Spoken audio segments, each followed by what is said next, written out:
Welcome to the Nerdstalgic podcast with your host, the Ginger Bookworm. Nerdstalgic with the Ginger Bookworm.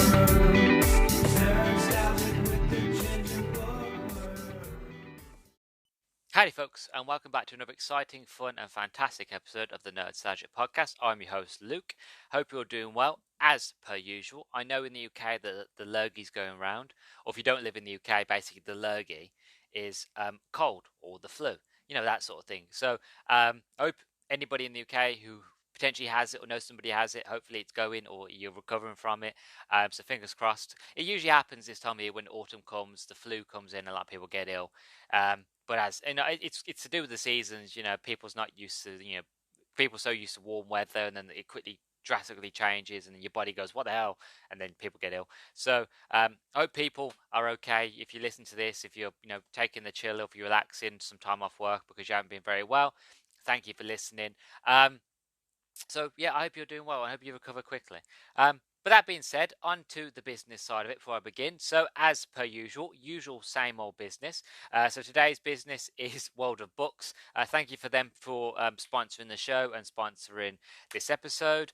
For that, they've given me a code for 10% off. If you use my code NERDY10, that's NERDY10 at checkout, and you can save yourself 10% off anything and everything on their store from now till the end of the year. And with the price hike and cost of living that's currently going on in the UK, and I'm sure it's probably going on in the rest of the world, you can save yourself some money. And if you live in the UK, you get free delivery. So win-win. Free delivery, 10% off whatever you order, saving yourself some money. Who doesn't love it? So once again, thank you to World of Books for sponsoring this episode. So today's topic is going to be a movie review. Finally got round to watching Thor, which, to be honest, they don't make it easy for you, really, do they? Thor. I can see why they just did Thor Love and Thunder instead of saying Thor, because we will go Thor. It's like if you get like a bee sting on your tongue, you'd be like Thor. I went to go see Thor. It's just a noise. It's not even words. It just goes from words to being like a sound, like Anyway, that's just me being silly. But before I get into it, as you guys know, one thing that I love to do before I get into any of my topics is I like to give my sort of a little bit of a story of like how I plan around getting into actually planning doing the topic or not. And when I was looking into doing this topic, one thing that I realized, like most of my great ideas happens in the shower or on the toilet. I don't know why. Some of my best ideas happens while I'm in the shower. As I'm in the shower, I always it sounds quite crazy. When I'm in the shower, I tend to use that as a rehearsal. So I plan what I'm going to talk about and plan sort of the topics and things, the bullet points. And then I might quickly in my head be like, so at this point I'm going to talk about this, and then I'm going to talk about that. And I find it a good way to kind of plan the day before about what I'm going to do. Anyway, so I'm in the shower and I'm thinking about things to talk about for the movie. And it occurred to me that I haven't heard anything about this film apart from if people liked it or didn't like it.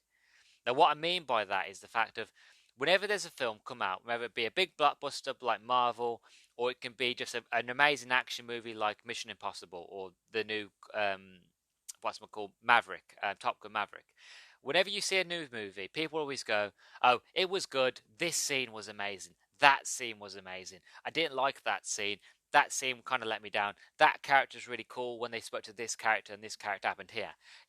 And to bring it back to Marvel, no, Doctor Strange came out a couple of months ago. Again, I would go onto Twitter and Twitter would be flooded with spoilers. When that movie, because I didn't watch it when it came out day one. I had to wait for it to come out on Disney Plus. And when that movie instantly came out, Twitter was full of just spoilers, and I was lucky to dodge most of the really heavy ones. And people talking about it, people saying this scene was awesome, that scene was awesome. I didn't like it because of X, Y, and Z. The normal sort of converse, what happens when movies come out, whether it be a big blockbuster or mini movie, there's always somebody who says or posts something about a spoiler. But I'll be honest with you, when this movie came out, and I'm on Twitter all the time because of doing the podcast. I didn't see any single spoiler. Not a single person was saying, "Oh, this happened," or like there was no like screen records of like certain scenes that people had like recorded while they're in cinema of certain things happening. Um, None of that. All I really saw off people was either one side as normal going, "Yeah, I loved it. It was great," and the other side going, "Eh, it was all right," and then you people just hate it altogether. So that kind of got me a bit sort of worried because I was I didn't know where to stand with it because if no one's talking about this movie, all they're talking about it's good or it's not good, but no one's talking about what actually happens in it. Either it's that good that nobody wants to spoil it for anybody, which I doubt because like even like Endgame and Infinity War, like they were incredible, but people still spoiled them. You know what I mean? So it was either that or it was so bad that nobody remembers what happens in it. And that was the worry. Was like it was so good, people didn't want to talk about it to spoil it for anybody, or it was so bad nobody remembered, and that was what worried me. So when I went into it, because whenever I go to any movie or video game, whatever, I always try to go in as a glass empty. I try to take everything that I know. I go in empty, and I just try to enjoy it for what it is. No matter what it is, I just try to enjoy it for what it is. Um, but I couldn't lie. I did go in worried. The fact of well, no one's talked about this movie. All I've heard is some people say it's good, some people say it's great, some people say it's terrible. You know, so that had me worried for starters, and it had me worried of like when I was writing my notes of like because I always try to follow the same sort of layout whenever I review a movie. I always do an overall thoughts, then I talk about the story, talk about the characters, any special mentions, then I give my overall thoughts, and then I end it quite nicely. But as I was writing out, it kept playing in my head of like I haven't had anything, like I don't know if I'm going to have anything to talk about, and that's crazy to say, especially about a Marvel movie because I'm worried. I'm sitting here panicking, going, "Well, what if it's that terrible that I have nothing to say other than it was bad, or what if it was that good?" I'm like, I don't know what to say. So I did go in worried. The fact of I hadn't seen any spoilers, I hadn't seen anybody talk about nothing. Nobody was talking about the end credits scene. Um, so I went in quite panicky. But as you will see when I get into the review, you can see that I enjoyed it. I did quite enjoy it. But I ain't gonna give away the goods just yet. I'm gonna get into the review part. So that thing I wanted to mention before we get into the review, it was the fact of I was worried going into it that I hadn't heard of anything of anybody. But again, as always, I try to go into things half empty and I try not to worry about it. So I turn the lights off, proper cinema mode. I had my biscuits and my tea. Chocolate hobnobs, if anybody was interested, and shorties. If anybody knows, if you don't live in America, you probably don't know what a shorty is. It's just like a shortbread sort of biscuit. It's gorgeous with sugar on it, lovely. So I had those, cup of tea, went in, lights off, watched it, and yeah, so you're going to find out my thoughts and feelings now. So let's get into the review, shall we? Right, let's go for it.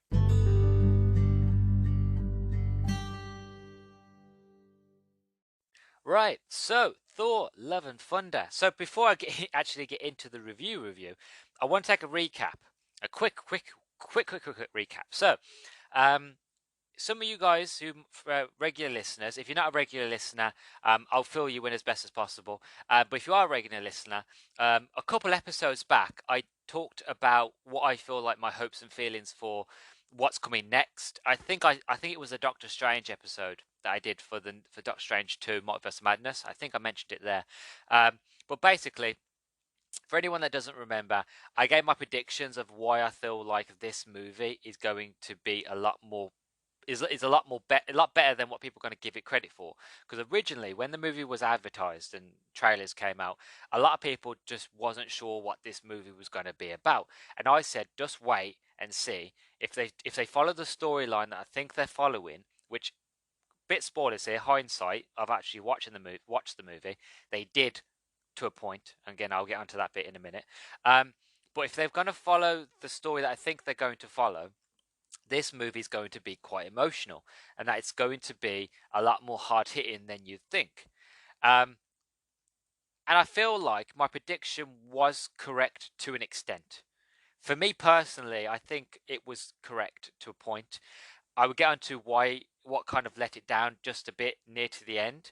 But moving on to my overall thoughts, going from my prediction and coming back to because I don't want to say what the prediction is. If I'll say that in the spoiler section. Because if you want to hear it, you can go back and to one of my past episodes. I think, like I said, I think it was a Doctor Strange episode that I mentioned it in. But going back to that, I don't want to spoil it. But following my prediction and my overall thoughts is that I did love this movie. I really, really did. I enjoyed it. I don't see what the hate was. Like, I feel the only thing that I would say about this film is that for a hardcore fan, it might be a bit of a letdown.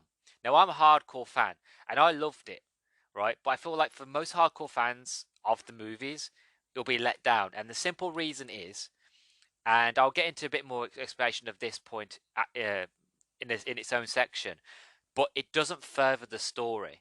It furthers the story of Thor, but it doesn't further the story of the multiverse trilogy, because we all thought that Doctor Strange Multiverse of Madness was going to expand it. It kind of did, but it didn't go the whole hog. So a lot of people thought that, well, Thor Love and Thunder was going to breach that bridge. It's going to be like the existential intergalactic sort of version of the Multiverse of Madness, is going to bring in a lot more sort of things and going to sort of bridge the gap and kind of just be that next big, sort of movie that's going to carry on the story. This one's very a self-contained story. Thor: Love and Thunder is a very self-contained, Thor-centric story. It's got nothing to do with the multiverse, nothing like that. It is purely Thor on an adventure. And I feel like it's a good. For me personally, I loved it. I thought it was a good movie. I feel like it just came at a bad time when the fans are really craving for answers.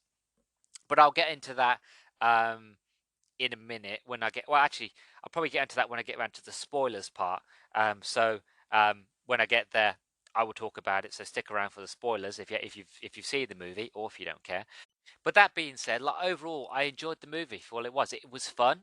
It was creepy. It was sad and emotional at times. Like I said, like this movie almost had me in tears, crying. Like generally, I was almost an emotional wreck. And the reason that I didn't get emotional was because we didn't get enough time in those emotional moments. As soon as those moments were getting to the peak emotional, where they've literally got you by the balls and you're literally squeezing them and you're about to cry tears, they let go and they cut away to another scene. And then you're like, hold on a second, I was just about to, explode of emotion, and now you want me to laugh? Like I can't do that. But again, I will get onto that bit. But if you want to know my overall thoughts, you didn't want to stay for the rest of the review, overall thoughts is that I loved the movie. For me, it was an excellent film, great Thor movie. Not as good as Ragnarok, but it's still pretty good. It's a Taika Waititi movie. It was funny, it was sad, it was deep, it was quite dark at times, quite creepy, and to be honest, I'll even say quite Pennywise, Stephen King scary at times. But good overall, a good film. If I had to give it a rating now, out of 5, I would give it a 4. It's a good film. But the story. So we're cracking on now to the story. As I mentioned, the story follows. See, the problem is Thor and Thor, same words, and then I'm trying to throw follows is as well. My brain is just like I can't do it. So if I do get tongue tied and I do stutter a bit, I do apologize, because one, I'm excited, and two, they don't make it easy for dyslexics to say all these words together in such a way. So please do bear with me.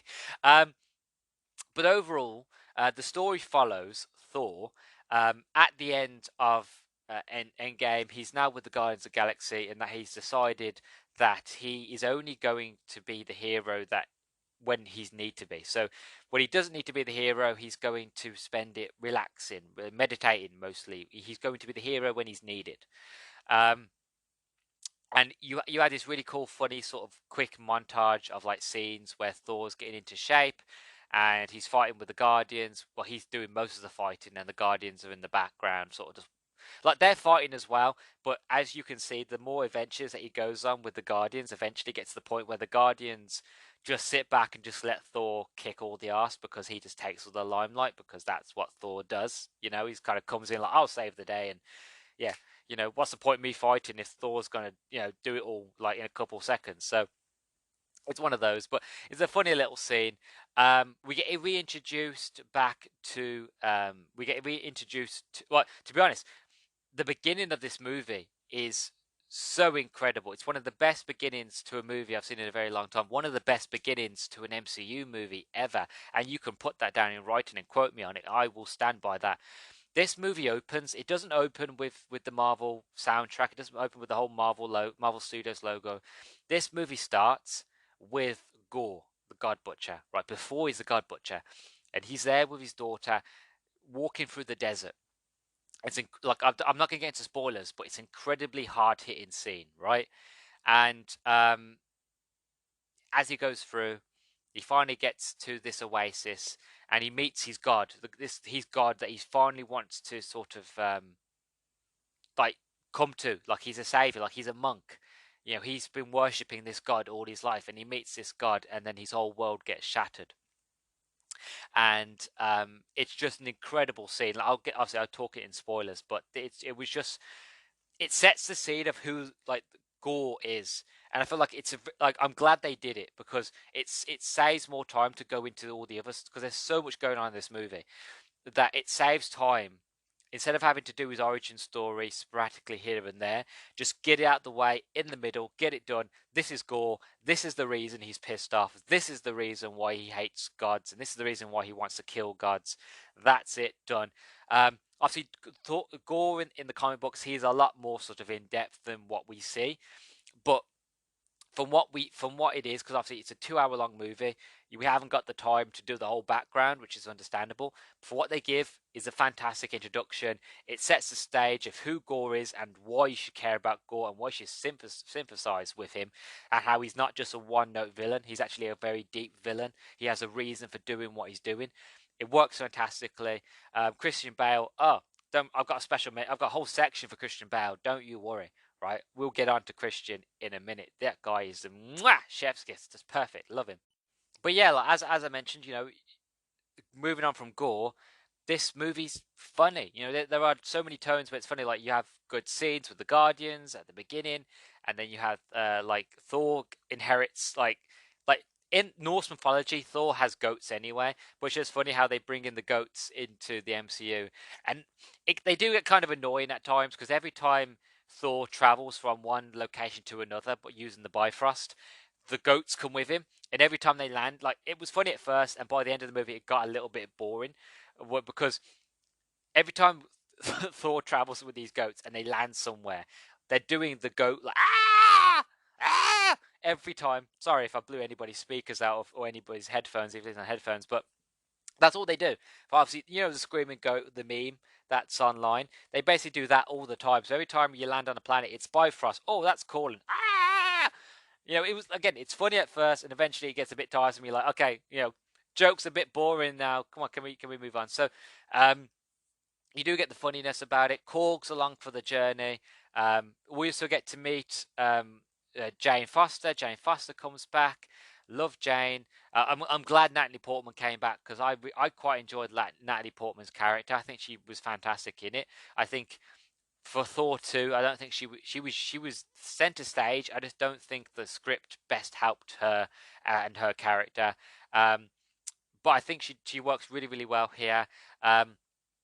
Obviously Jane, she becomes the mighty Thor, and they go on adventures. And like, there's a really funny sort of story where like Thor now has Stormbreaker, and that's his new baby. But then like Jane has Mjolnir, and there's this like funny sort of relationship between, like, he keeps trying almost cheating on Stormbreaker with Mjolnir, and he keeps like whispering to Stormbreaker like, "I miss you, buddy." He keeps trying to call him, but like the hammer's ignoring him. And every now and then, like, you see out of frame, with like Stormbreaker would just come out of frame, just look at him like, "What do you think you're doing?" You know, like, I thought I was your best buddy. And like, he's like, "Oh, hey, Stormbreaker, hey, I was just thinking about you. I was just calling you. Here you are, hey." You know, so it's again, like, there's funny sort of parts. There are like a really really emotional. Again, there are emotional parts as well. Like I said in my prediction, people underestimate Taika Waititi, and this is the one thing that I don't get, because if you've seen any of these movies, or even like I mentioned Jojo Rabbit, I use that as an example. That's one of the best examples, to be honest. But if you see any of his movies that he's done, even where they are incredibly funny, they're also dark undertones. There are emotional beats, like Thor Ragnarok, for example. On the surface, that movie is funny, but on below it, it's incredibly sad. Thor loses his dad. You know, he loses his hammer. He loses an eye. He loses his home. You know, he loses everything. And by the end of that movie, he's lost everything. All he has left is Loki. And then we watch Infinity War. Loki dies. He loses everything. The story is tragic. He loses his friends. Nobody remembers his friends. Neither, suppose Thor doesn't remember him because I don't think the Warrior Six, apart from Lady Sif, there's never a moment in this film where Thor ever mentions, "Oh, I lost all my friends." But like he loses his friends, he loses everything. He almost loses all his people. It's when we get to Infinity War. So it's a very sad movie. Again, Hulk is the same thing. Hulk went years and years. Banner, Bruce, it's locked in the trunk while Hulk had the wheel for a long time. Again, that's a very tragic sort of story there. So, and I could sit here and I could nitpick and I could go off and talk about Valkyrie and how Valkyrie lost all her sisters when she was fighting Hela, and that she's on her way to redemption. Again, that whole movie, if you sit there and you picked at everything, you would see a lot of dark and sad undertones because that movie is a sad movie. But Taika Waititi puts his funny spin on it, where it goes from being quite an emotional film to a very funny movie. So you have your peaks of, oh, that's funny, oh, that's sad, that's funny, that's sad. So you're on an emotional roller coaster, so you don't feel depressed all the way through. You laugh when it gets too emotional, and you cry when it gets. Well, you might not cry, but it's a sign of good movie making, a sign of good directing, of a good script to have you feeling so many different emotions, but not feeling too overwhelmed by each emotion, right? And that movie does it okay here. The only downside is the fact of sometimes where there need to be more emotion or more time in the emotional states, we don't get them long enough. Um, they're kind of overdue with the comedy, and then the comedy sort of takes over. So I haven't had my time feeling emotional with certain characters and certain scenes. That by the time that I get, like I said, I'm about to cry and I'm about to feel emotion, something funny or silly will happen, and it will cut to another scene. It will cut to some other characters in the background doing something. I'm being vague purposely, doing something, and I'm like, that's funny. But then I'm like, well, hold on, I'm meant to be sad. I'm meant to be feeling some emotions here. I'm meant to be bawling my eyes out right now, So there are certain moments like that where, like, it is emotional, but I just feel like Taika leaned in too far to the comedy, and certain scenes were taken over by certain characters who those certain characters should have just been background characters. That others these emotional scenes should have just been these characters being emotional, and that should have been the scene, and then we move the story on. Allow that emotion to encompass them and encompass you as well. And it kind of does, and you get more emotional scenes near to the end, and more time for you as the watcher to feel emotion with their characters. But again, I just feel that even though the story's good and I'll get into the characters in a minute, even though the story's good, I just feel like it relied too heavily on the comedy, and that it needed a good balance of the comedy and the emotion, especially for this story, especially the topics that this story deals with Gore. It deals with Thor, and it deals with Jane, and it deals with Valkyrie, and the other gods. There's so many emotional beats that they needed their time to rise, to take us to that point, to allow us to feel emotion, to allow us to cry, to allow us to, really relate to the characters, and then we can have the drop and peak into comedy and have a laugh for a few scenes and then go back to emotion. You know what I mean? I'm not saying I wanted to cry all the way through. But I wanted a good balance of, for Ragnarok, I wanted ha ha ha ha ha ah ha ha ha ha ah ha. You know what I mean? I wanted that wave. I wanted to be on the roller coaster of emotion. I wanted just to feel and connect to the characters on so many different levels. And I just feel like I've connected to them on the comedy level, but not on the emotional level that I wanted or should have, you know. But overall, not a bad story. It's okay. It's pretty good. As for the characters, again, we have Thor, we have Jane, we have Korg, we have the goats, we've got Gore. Those are your mainstays. So those are the characters you see mostly. We get Lady Sif. Lady Sif comes back. Sadly, again, underutilized. I don't know why they keep bringing in characters and not utilizing them. And this is the thing I've noticed about Marvel as of lately. They're bringing in characters of like, oh, you remember this character? Oh, I remember that character. We're not going to use them. What? Why? Well, we just wanted to be like, they're still around. Bit of nostalgia. We're not going to use them. I would imagine that they probably, like, for Lady Sif, I would imagine she probably had more scenes. Um, but for some unknown reason, they must have cut them out. I would like to hope she got more scenes because I like Lady Sif. I liked her character. I love the actress who plays Lady Sif. And I love her from Norse mythology. And Lady Sif, especially in the comics as well, is a bit of a badass, you know. And I would have liked a few moments of her and Thor just talking, and being like, you know, what happened? Where was you when Asgard, you know, when Asgard fell? Where was you um, when the Fantastic Six or the Magnificent Six or whatever they were called when they died? You know, why weren't you with them? I would have liked that because I had that question when I watched Thor Ragnarok. Was the fact of, well, where's Sith? Where is she? You know, so we finally get her, and she was, when we see her, she was in after a battle, again purposely vague, um and I'm like, this is great, we're going to have that emotional connection between Thor and Sith, but we don't get it. It's just the fact that Thor takes her back to New Asgard, and then we don't see her until the end of the movie. And then even at the end of the movie, it's like a quick scene, so it's like, oh, okay, I guess we'll have to wait for another movie. Hopefully we'll see her again. um yeah, you know, so that one kind of let me down. But you know, so the main characters you get, obviously, Thor. He is back to being a bit of a hothead. He's, you know, after Endgame, he's no longer serious. After the Infinity War and Endgame, he's no longer serious Thor. He's more sort of jokey, happy sort of Thor, but he's still kind of a bit sad.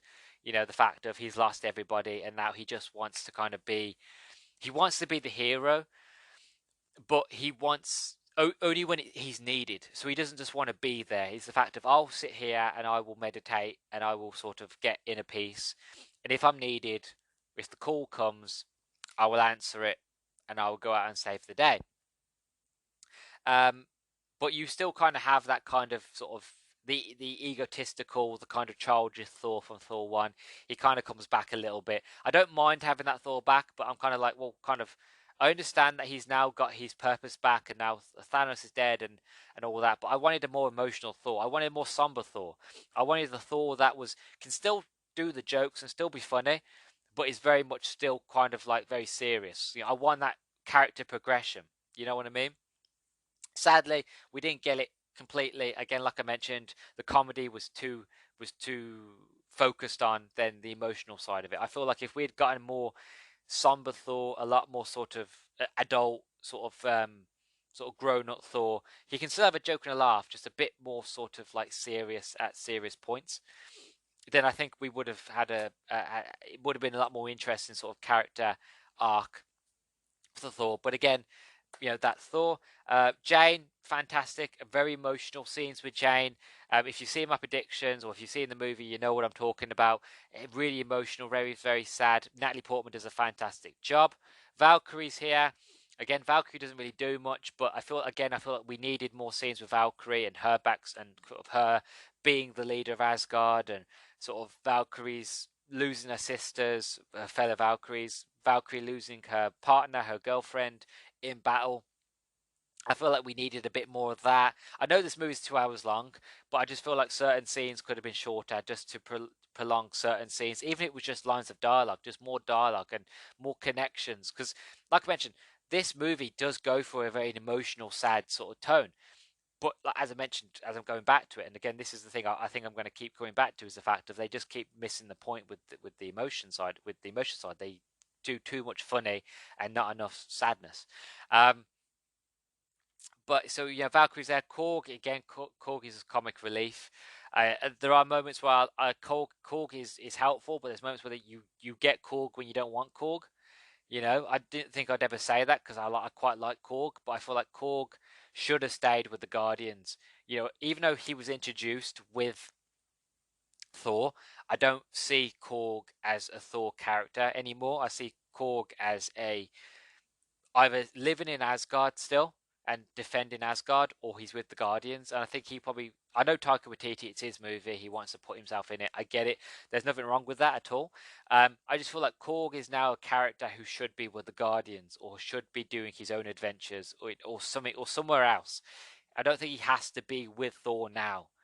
But I guess if Taika Waititi keeps making the Thor movies, which he probably will, and I don't mean it in a bad way, but I just feel like as long as Taika still does the Thor movies, you'll probably see more Korg, which again is fine. Me personally, I would put Korg with the Guardians because I feel like he's a better fit there for them and their whole sort of story. So yeah, Korg's their comic relief. I will get onto a special mention in a minute because I was going to mention Gore, but to be honest, this guy needs his own I get my words out, his own section. So I'm going to take a quick break, and then we're going to talk about special mentions. Thor, get my words out. God, this is going to happen a lot, and I do apologize. I'm going to try and cut most of this out. It's probably going to be a lot. Just imagine, because you're listening to the uncut, the cut version or the edited version. Just imagine there was probably a lot more of them than actually what you heard. So I'll try to cut as many of them out. But anyway, like I said, I'm going to go on a break, have a little bit of breather, have a drink, and then we'll come back, and then we're going to do about the special mentions for Christian Bale's Gore the God Butcher, who is an absolute epic, amazing, love it. All right, we'll be back in a minute.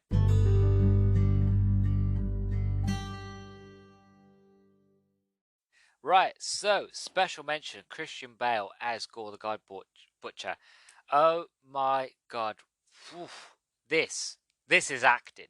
This is why you get Christian Bale in a movie, because this guy is a powerhouse, and no matter what he's in, I love him. I love him. Right, so I made a prediction that Gore the God Butcher was going to be incredible because it was Christian Bale. The reason I said that is for one reason.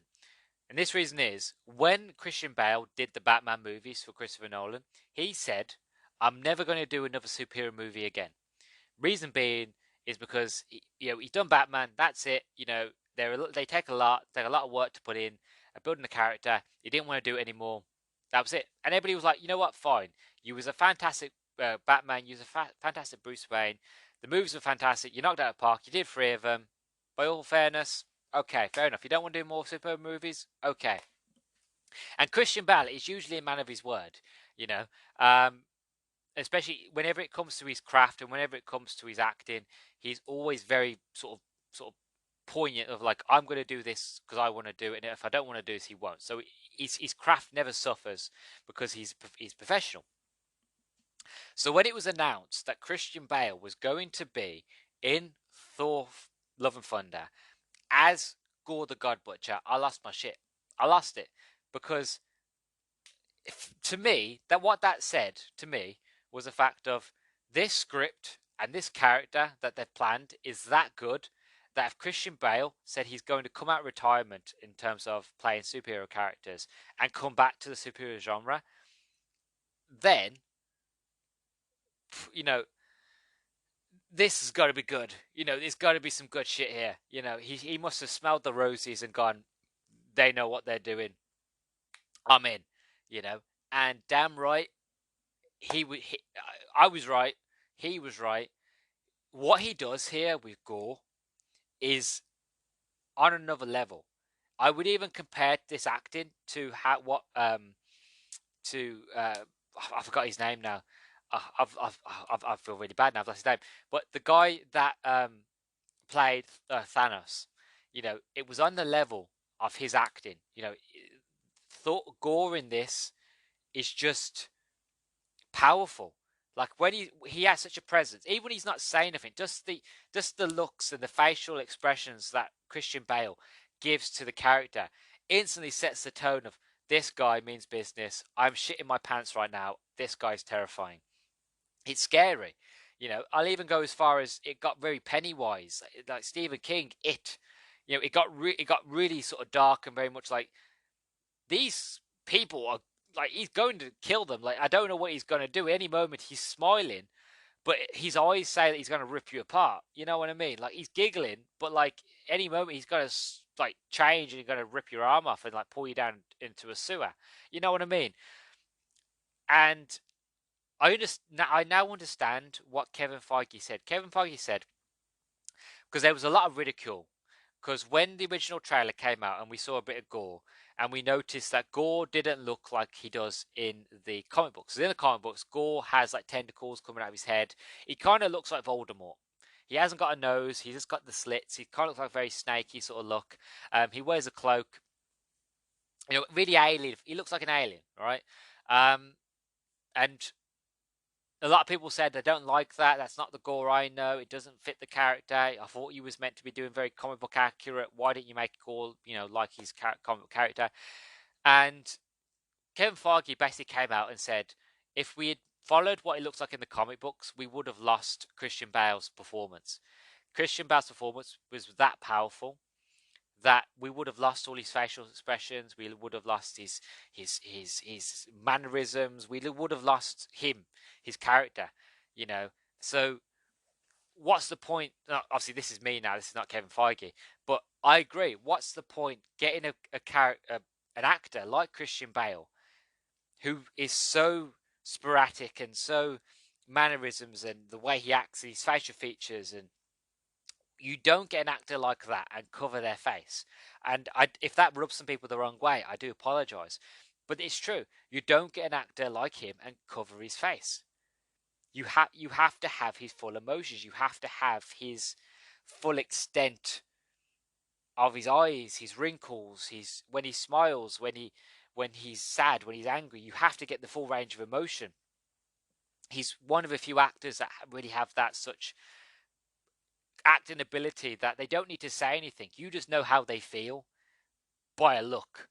And in this, most of the movie, when Gore is not talking, he's just got a look on his face, and you can tell he's happy, he's sad, he's psychotic, he's gonna rip your arm off, he's gonna pull you down a well.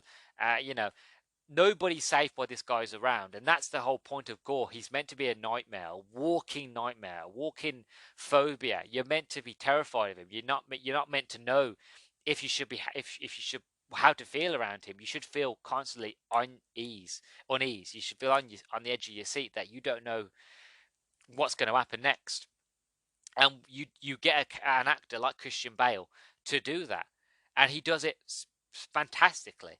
And I can't wait to get around to doing the spoiler section so I can talk about specifically why, because there are so many moments where Christian Bale just I watch this in the dark, and most of the movies that I watch in the dark to give me that full cinema sort of experience. And there were moments, I won't lie, where I was generally considering like I'm uneasy, like I'm really uncomfortable, like I'm loving what I'm seeing and the performance is blowing me away, but I'm just terrified that like at any moment, like Gore was going to do like a Scarlet Witch sort of moment, because one of the things that Scarlet Witch does, she looks at the camera, she looks at you at the audience, so like I know you're there, I know you're watching me. Any moment I was waiting for Gore to talk to somebody, and then his eyes were just to look at the camera and to look into my soul and cripple it. I was waiting for that to happen, or him to appear behind me. I know it sounds insane, but that was the emotional feeling I was getting off, and that's the powerful performance of Christian Bale. Was like, I don't know if he's going to kill these people and then pop out my TV like the Ring and kill me. I'm ready for it. Like I would try and fight him off, but I ain't going to survive. This guy's going to rip me limb from limb. And I haven't felt that way about performance for a very, very long time. And again, it comes back to the fact of you don't get an actor like Christian Bale to cover his face. You have to have his full range of emotions. And who's to say if they did do him like as he looks in the comic books, he might have still been able to do it. I feel like it was a good decision just to keep him human, or humanified, human looking, humanoid, so you could still have those full range of emotions. Because it just works so well, and you really connect with his character because of that. especially how the beginning of the movie begins with Gore himself, and you can watch him on his transformation from and his evolution really from where you first meet him at the beginning of the movie in the desert, and where you meet him in the end of the movie, and how he's basically changed and evolved, and how he just becomes more and more psychotic and more, just deranged and insanely, incredibly powerful performance. I have nothing but positive things to say about Christian Bale's performance. Love it or hate it, Christian Bale knocked out of the park. I don't think any other actor could have done it as good as he does, and it just makes me wish and hope that he comes back to do other movies, other superhero movies, or like he decides to do other sort of like science fiction sort of films. I just want to see him do more of those sort of films now because I just love him in this setting, um, and I love him in superhero movies, in comic book films. So I'm really, really just it's the Christian Bale's coming back, man. He came back in force, and it's just it's so good, so good. I've got nothing but positive things to say about Christian Bale. So that's the special mentions. I'm going to go to spoilers now. One second, let me take a quick drink because I'm a bit parched. So as I said, I'm going to go to spoilers now. If you haven't seen the movie and you still want to watch it, then what I'll do, I'll give you my overall sort of feelings, my overall sort of impressions, and I'll give it my ranking so that you can go and you can come back if you want, or um, if you don't want to, then at least you kind of find out how I feel overall. So for those of you that are still staying before we get spoilers, overall thoughts. I loved it. I thought it was pretty good. Like as I mentioned, it was a bit up and down, loosey goosey in terms of emotions. I think it relied too heavily on it being a comedy than it being an emotional sort of what it should have been. Really, it should be more emotional than comedic. But like I said, Christian Bale knocks out the park is amazing. Chris Hemsworth does a good job of Thor, as always. He's just playing Thor. He's playing himself, if anything, and that's fine. Good. Um, uh, Jane Foster, again, amazing. Natalie Portman knocked out the park, did a fantastic job. Korg's there, it's all right. Story's good. Overall, if I have to give this movie a rating out of 10, I would give it probably a 7. Again, I think I'd give it a strong 7. It would get to the 8, 9, 10 if it focused more on the emotional side, but because it didn't focus on the emotional side, I can't give it the full range. I can't give it the full marks, sadly. I wish I could, but I just can't because it would just rely too heavily on the comedy, and it just kind of threw me for a loop. So yeah, so that's for all you folks that don't want to listen to the spoilers. If you want to jump ship now, that's by all means, that's fair enough. Thank you for listening. I do appreciate it greatly, and I hope you check out more of my episodes, prior episodes, or you stay tuned and subscribe if you haven't already. Yeah, I'll catch you in the next one. But for those of you that are sticking around and don't mind about spoilers, do a bit of a countdown. Even though I just said goodbye to everybody who would probably go by now, just want to make sure any stragglers stayed on, people weren't paying attention, give anybody time to quickly leave. So we'll go quick countdown from 3. Then when I get down to 1, going to get straight into the spoilers. So 3, 2, 1. Okay, spoilers. So as I mentioned, this movie sort of begins with Gore, the God Butcher. Fantastic beginning, fantastic opener. What is, to be honest, this is one of my favourite scenes of the whole movie. If I'm being completely honest, Gore is with his daughter, and they're on this alien planet, and like they're walking through the desert, kind of like a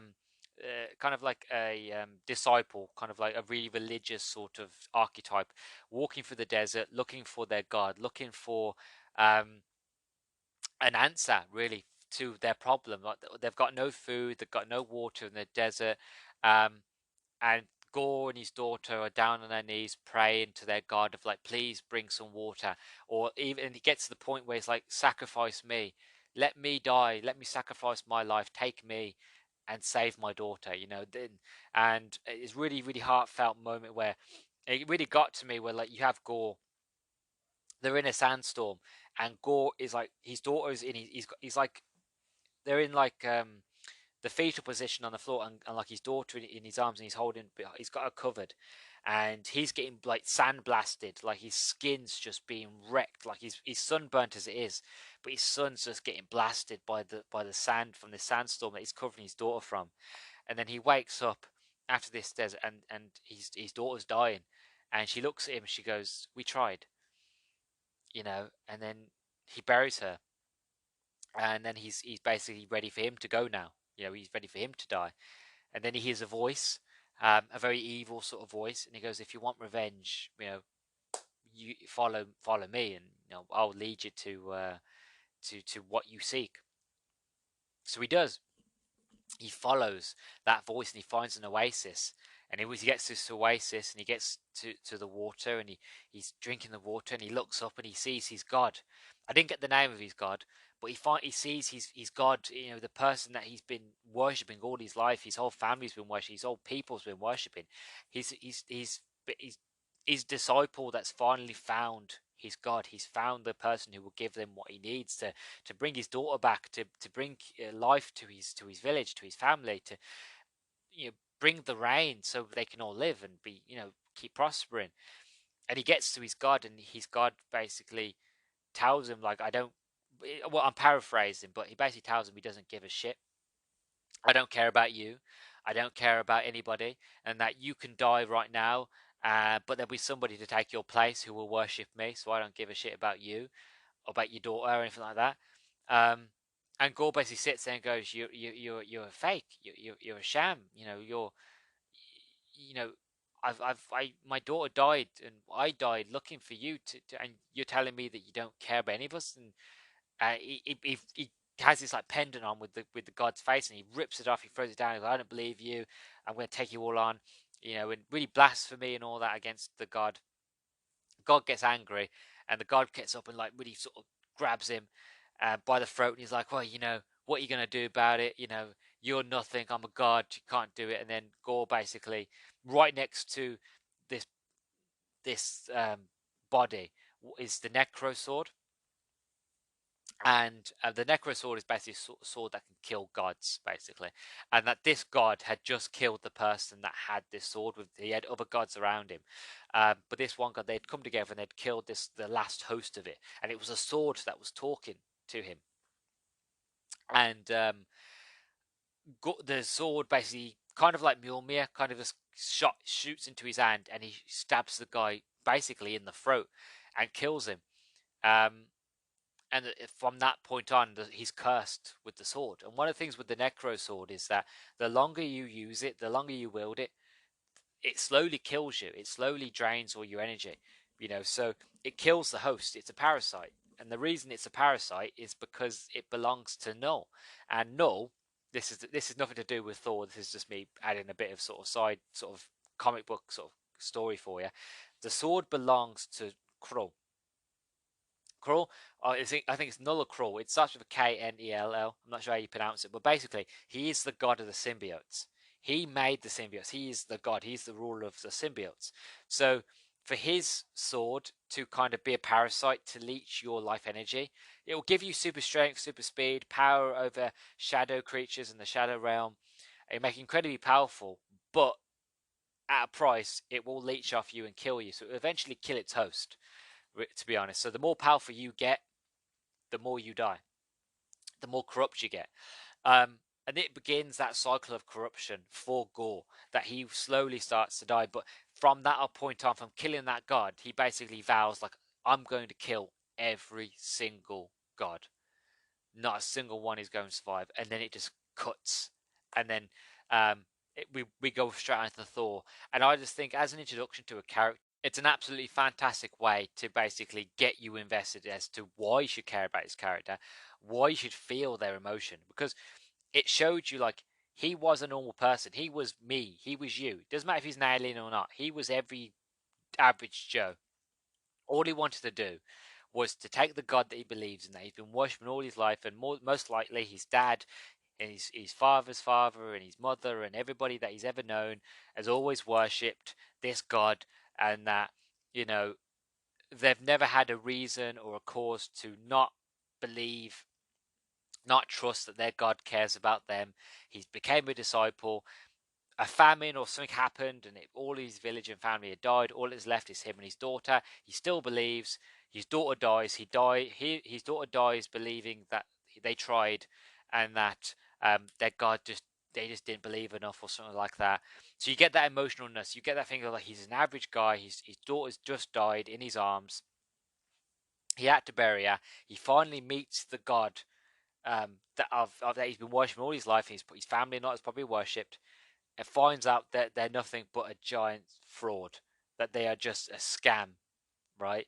And you get that, you feel it while he feels it, and you again, this is down to Christian Bale's performance. You get that feeling of like, uh, you know, you just feel like his energy. You just feel like I, you just feel beaten. You feel crushed. When he feels crushed, you feel crushed. You feel so sorry for him, and like it's a great introduction to a character I've seen in a very, very long time, not just in an MCU movie, just in general, because you just, from that get-go, you know where you stand with Gore. You know where you stand with his character and where his character is going and how it intersects with Thor and with his story. So that's one of my favorite scenes of the film, bar none. Another one of my other favorite sort of scenes is there's two actually. The first one is where this is after Jane and Thor have met and they're on the barge and on their way to um, go save the children that have been stolen from Asgard. And you have this really sort of sad moment where Jane basically tells Thor, like, because Thor says, like, I want to start again. I'm sorry. I've missed you. I do still love you, still care for you. And like, you want to sort of try again, us. And she wants to, but she basically ends up having to tell him, like, I've got cancer. Like, I'm dying. And now this really emotional sort of moment of this, like, it's just, it's hard to put into words. It's just so sad. And this is one of the moments where I was almost crying. I was almost really emotional. And there was another one near to the end of the movie, same sort of problem where Jane sort of sacrifices herself to save the children of Asgard, to save the universe, to save Thor. She sacrifices herself. And again, it's incredibly heartfelt. And there's these moments where I just wanted to just to cry. But what ruined it was the fact of, especially where they have that first moment of, you have that really emotional build up, and Jane's literally pouring her heart out to Thor, and you can see in Thor's eyes that he's breaking, the fact of like, I'm about to lose another thing that I love, another person that I love in my life. I'm about to lose just when I thought things were starting to get good again. I'm going to lose it all, you know. And I'm getting emotional. I'm getting almost getting choked up, and then out of nowhere we get um, fucking Korg singing a love song. Then it cuts to Korg singing into a mic and Valkyrie holding the mic, and I'm like, oh, so they're going to cut back to sort of Thor and Jane kissing, or just to kind of come back to, we had that funny moment. They're going to go back, and it's going to be really cute and very lovely, and but again, no, it just carries on. It just that scene carries on, and for me, it was like, I don't want more of Korg. I love Korg, but this is not his story. He's a background character. Let him be a background character. Let him be funny when it calls for it. This is not the time for Korg to be Korg. This is the time for Korg to be quiet, and for the adults, and for Jane, and for Thor to have a moment, and for the audience to have a moment. That is what it's for. Not for go, haha, I look at me, I'm singing a love song because you two are kissing. No. And again, we also have a moment at that second where it's like, Valkyrie is talking about how she's looking for the love of her life because she lost her partner while they were fighting Hela. But again, we don't that moment doesn't we don't get to stick with that moment long enough to really feel emotion. We just go, oh well, she had a partner, but her partner died, and she's about to tell us how sad she feels and how it's affected her. But then we're back to Jane and Thor, and I'm like, hold on a second. I do want to be with Jane and Thor. Don't get me wrong, but you've just opened another can of emotion.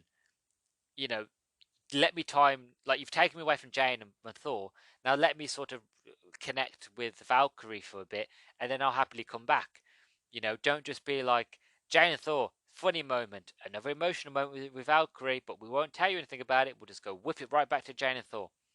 you know. And again, that's what I meant, is the fact of the comedy. If the comedy wasn't there, you could have had that really sort of heartfelt moment where they kiss and we're crying and we're sad as the audience, we're feeling with the emotional, and then it can cut to Valkyrie, and Valkyrie, and it's a scene where Valkyrie's looking at Jane and Thor, and of like, even though that Jane will die soon and that they can't have a proper relationship together, that they still love each other and they still embrace each other.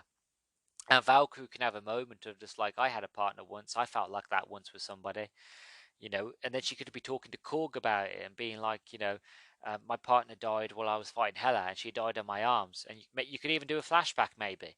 And we're already hyped up, we're already really, really sad and emotional. Why not ride that train? Why not bring Valkyrie into it and get us emotional and feel sorry for Valkyrie? You know what I mean? Like, that's, again, another thing that they could have done. They didn't do it, but they could have done it, you know? And again, that's what I mean. You just kind of, it misses the beat. It skips the beat so many times. Like, you had the opportunity, but you missed it. You blew it. Um, and that's one of those sort of sad moments. But one of another sort of moment that I like in this film, and again, it's another spoiler, obviously. Again, it involves Christian Bale. Again, obviously, this guy was amazing. There's a moment where the kids are sort of like, Gore has stolen the kids and they're in a cage, and they're just like Heimdall's son Axel. I split my accent. Sorry, Axel. Is basically talking to the other kids, trying to soothe them, try to relax them, try to like calm them down, telling them stories about Thor, and that Thor's coming to save them. And there's a moment where you get this cackle, and in the darkness, Gorgeous appears, and you see his like bright sort of yellow eyes. And again, this is why it felt like Pennywise, because again, same thing with Pennywise. You get that bright round yellow discs. You see the eyes first, and then he slowly starts to come out the darkness.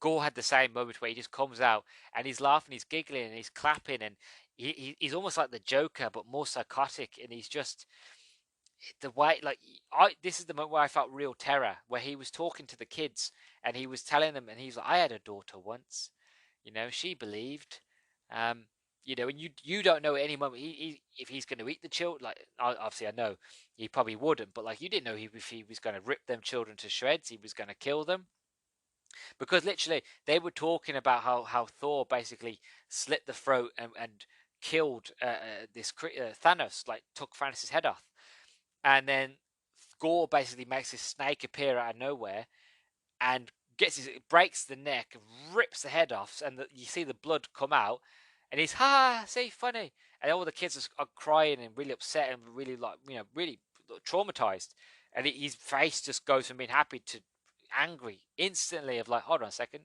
you found that funny a second ago. I don't understand, you know. And I'm sitting there going, please don't look please don't look into the camera, please don't look into the camera, because if you look into the camera and you look at me, you're going to cripple my soul. Please don't, you know. So I'm one of the children now in the darkness watching this, going, fucking now, this is just like, this has gone from being a kids movie, like a Thor movie, to like a, you know, next level horror film. And it made me think of like Christian Bale in a horror movie. Like, I know he did American Psycho, but I don't think I've ever seen Christian Bale in a proper horror film. I think he would do really, really well. And I think, and it also made me think of like, I think Taika Waititi could do a horror movie, because this is scary. This is next level. And again, it comes back to what I mentioned in the special mentions for Christian Bale, is the fact of, I feel the reason why those moments were so powerful was, again, because you saw his face, because you saw his feelings, and you could generally see those kids were terrified. I don't know if like, if he generally, they shot it and the kids were there and he was there too, or it was just we shot his scenes and then we shot the kids scenes another time, or if it was all done all together. I don't know, but just, I would like to think that he was there just being terrifying, just being his character, and scaring the shit out of the kids, because those kids looked scared. None of them looked like they were acting. Generally, all of them looked like traumatized. Um, and I would be too. Fucking, if I would be the cameraman. I'd be like, please don't look at the camera, because you're going to cripple me, like in real life. And it is just a powerful, powerful scene, and I loved it. And I just wanted to mention it in the in the spoilers, because it's just It's so good, so good. Um, so that's spoilers. Like there are other spoilers I could mention in this film, but like there are none of them. I would say any of them really, apart from the ones I mentioned, are really sort of worth getting into. Like I said, the Guardians are there. The Guardians do what the Guardians do, and there are moments where you kind of get hints of like where the Guardians of the Galaxy 3 where the characters might be by Guardians of the Galaxy 3, what their emotional state might be, and their feelings, and how the team dynamic is. Um, but I guess we'll leave that to James Gunn, and sort of we'll find out in the holiday special around Christmas time about where the Guardians are after they leave Thor.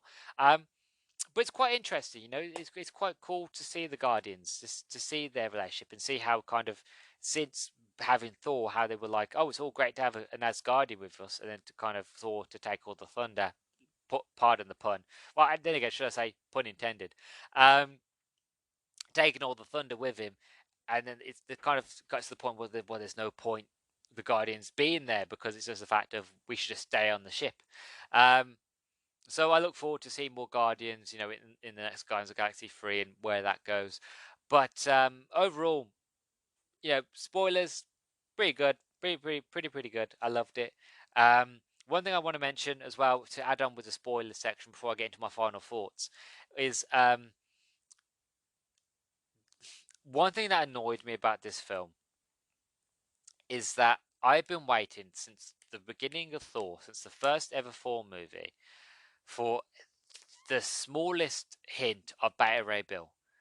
I had hoping for a very long time that we would see Beta Ray Bill, and the closest we've gotten to Bill is his head in Thor Ragnarok. When you get to see the Grandmaster's sort of castle in Thor Ragnarok, you get there's heads on it, and you got Thor's head. I'm not Thor's head. You've got Hulk's head.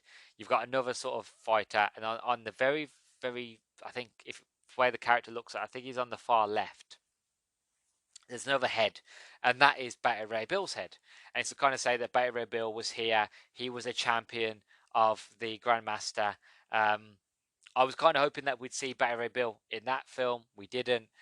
So I was kind of hoping that we're going to see him again in this one. We keep getting promised that we're going to see Beta Ray Bill. Taika Waititi keeps saying he'll think about it and he's going to add it in. But I was hoping that this would be the movie for it, that we would get it, that Thor would go off and try to find other gods, trying to find other powerful people to recruit to take on Gore, the God Butcher. One of Thor's greatest adversaries, one of his greatest villains, that he's going to need all the help he can get. And I thought in doing that, he was going to meet Beta Ray Bill, and that Beta Ray Bill, might not have his hammer yet, but because he might fight. My thoughts were going to be that he was going to fight next to Thor, and that he was going to. He proved his worthiness to have the power of Thor, because maybe Bill Ray Bill lost his weapon or something like that, and at the end of it, Jane was going to die. So Thor gets Mjolnir back, and he goes, "You know what? I don't need Stormbreaker anymore, but you're worthy of having Stormbreaker," because in the comic books, Stormbreaker is the weapon that Beta Ray Bill has in the comic books.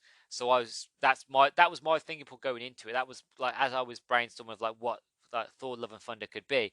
Was like that's how they're going to introduce Gore. That's how they're going to introduce Beta Ray Bill. He's going to be recruited, and at the end of it, Thor was going to give him Stormbreaker, and Thor was going to have Mjolnir back, and it's all going to be lovely jubbly, and then we're going to have Beta Ray Bill the movie or whatever, and that's what I was hoping for. That's not what we got, to be honest. Sadly, what we got was nothing. Not even a mention. Not even a fart in the wind. We got a big nothing burger. A big nothing, no Beta Ray Bill. So I thought end credits. We're going to see Beta Ray Bill in the end credits. There's going to be some sort of hint to him coming in the next Thor or somewhere. I was hoping we're going to get Beta Ray Bill, and what we did get, look, I was happy what we got, but it's not what I wanted, right? So what we did get wasn't Beta Ray Bill. We got Hercules, which is fine. no problem having Hercules. I like Hercules. Hercules is an interesting character. I love it when he's having banter with She-Hulk. They used to date, Hercules and She-Hulk. They used to date and used to sleep together. No, that's really, really important.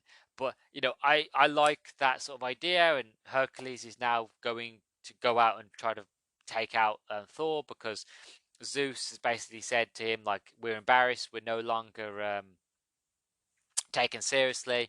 People need to start taking us seriously. So he's going to send Hercules off to go take out and kill Thor.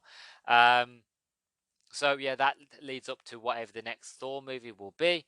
So yeah, we got Hercules, which is great, but like it's not exactly what I wanted. And then the next end credit scene is a quite lovely one. It's quite a nice one where Jane wakes up and she's in Valhalla and she meets Heimdall, and they go off into they walk into Valhalla. It's really, really nice, and then it ends. So that was the end credit scenes. That's all we got. Sadly, no Beta Ray Bill. Like I said, I'm still annoyed that we didn't get no Beta Ray Bill. I wish we did. Like, I wish we, even if it was just like an inkling of like somebody going, I've got to go check out. I've got to go meet some new recruit, or some guy's been making a huge ruckus. And I've got to go check. So something like that, or some just hint of hint, or like, because like in this movie there are a lot of moments where Stormbreaker's allegiances are starting to turn, as Mjolnir's come back into the scene. As I mentioned, there's that comedy sort of jokey piss take sort of thing of like, Stormbreaker comes in and she's like, "Are you cheating on me with Mjolnir?" That sort of thing. So there are moments in this film where Stormbreaker's allegiances start to wither because of like him Thor sort of choosing Mjolnir over Stormbreaker. So I was kind of hoping there was going to be maybe a hint of us, like, at the end of the movie, Stormbreaker basically leaves. That Thor just kind of like a sword in the stone, plonks him into the ground, into a stone, and leaves him there, or like plonks him into like a forest and like lets him grow, because obviously Stormbreaker's roots are part of Groot's arm, so they could have just like put like the roots in the ground and let it grow into a tree, and then anybody who is worthy of it, like put a spell on it, whoever is so worthy of this hammer should possess the power of Thor, blah blah blah blah, that sort of thing. And then you could have added like an end credit scene or something, just to build up the fact of somebody will come and get you eventually. I now have Mjolnir, but somebody who is worthy one day will come along and pick you up. Something like that. Just something. Even if it was a tease, I don't care. Just give me Beta Ray Bill, please. That's all I ask. I just want Red Hulk and Beta Ray Bill and Galactus, and I'm happy. You know. I'm still waiting on Red Hulk, and I'm still waiting on Galactus. Beta Ray Bill, I thought would have shown up here. My only prediction that I can give now of where we will see Beta Ray Bill would be, if anywhere, Guardians of the Galaxy 3. I don't know if that will happen, but that's my only inkling of where I feel like we will see him again. If we're not going to see him there, then it has to be Thor 5. If they make a Thor 5, which I imagine they will, because they set up Hercules and they did say Thor will return at the end of the movie. So I have to imagine that whenever they make a Thor 5, whenever that may be, that hopefully Beta Ray Bill will be in it. That's hoping. I don't know. But anyway, my overall thoughts to end it off before I run out of steam and I get more annoyed that there was no Beta Ray Bill. My overall thoughts of this film is, like I mentioned, I loved it. I thought it was a great movie. I can understand where the hardcore fans don't like it, because it doesn't follow. It doesn't move the sort of counter on in terms of where the story carries on with the Infinity Saga. I mean, not Infinity Saga, the Multiverse trilogy. It doesn't move that peg along. It doesn't expand on it. We don't know any more about where the story's going, because that's one of the issues that's going at the moment. Is a lot of fans don't really know where it's going, where the film's going, where the story's going. How it all makes sense, how it all comes together. And Kevin Feige keeps saying, "Oh, it will make sense in time. It will make sense in time. You'll see in time." And for me, I haven't lost faith in Kevin Feige, and I believe him. I believe it will make sense eventually. But where a lot of all the hardcore fans who don't have the patience to wait, they just want answers. Every movie has to give an answer. Every movie just has to say, has to have to do with something with the multiverse now. And so I appreciate this movie for what it was. It was an adventure movie. It was the Thor movie. Nothing more, nothing less. Again, I wish that this film was less funny, more emotional.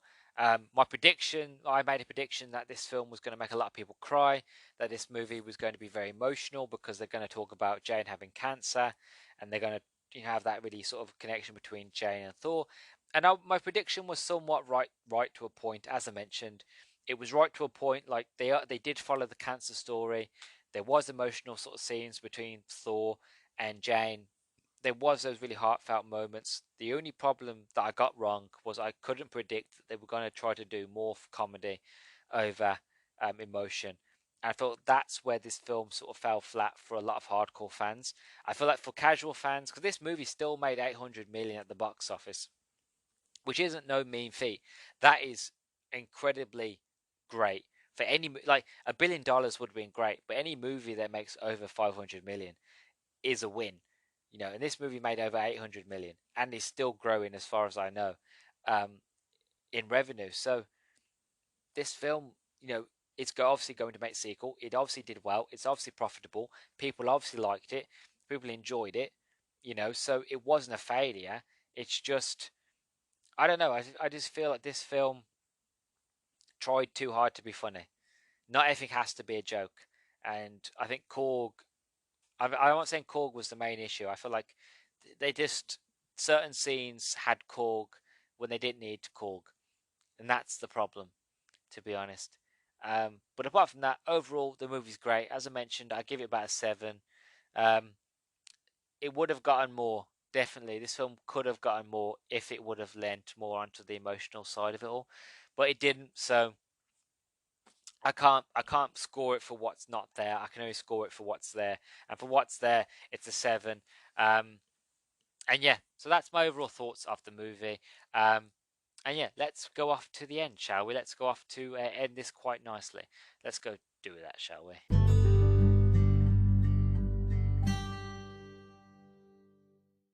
So now finally we come, as all things do, to the end. I don't know why I sounded really somber then, really. Probably maybe because I feel a lot more chilled out after my break. I don't know if you could tell, but by the end of that last segment, I was starting to get short of breath.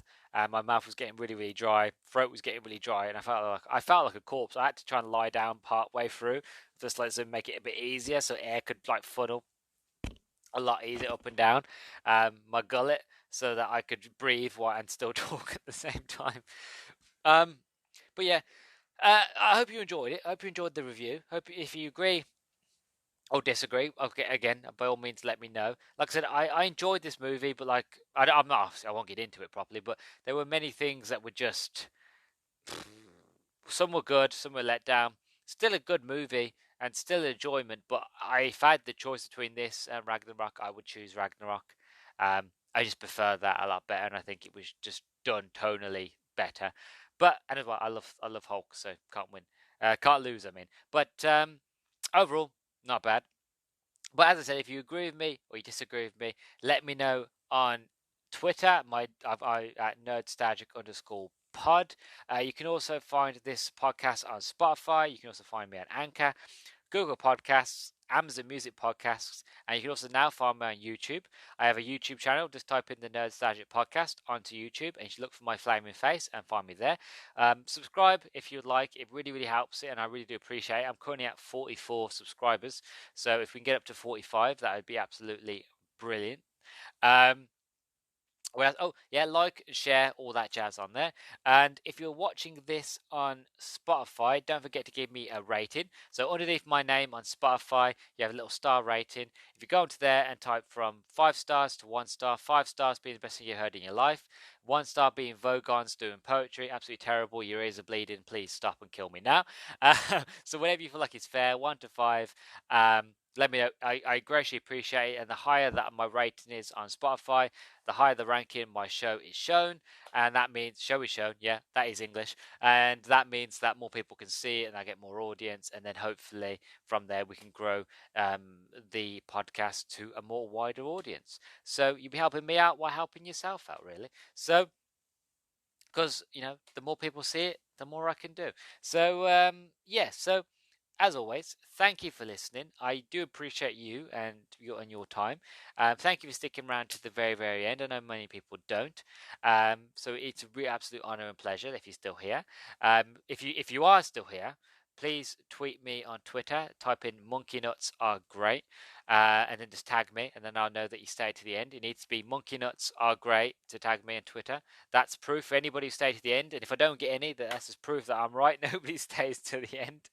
But yeah, so as always, thank you for listening to the Nerdstalgic podcast. I greatly appreciate it, and I hope you stick around for the next one. So, as always, bye bye and ciao.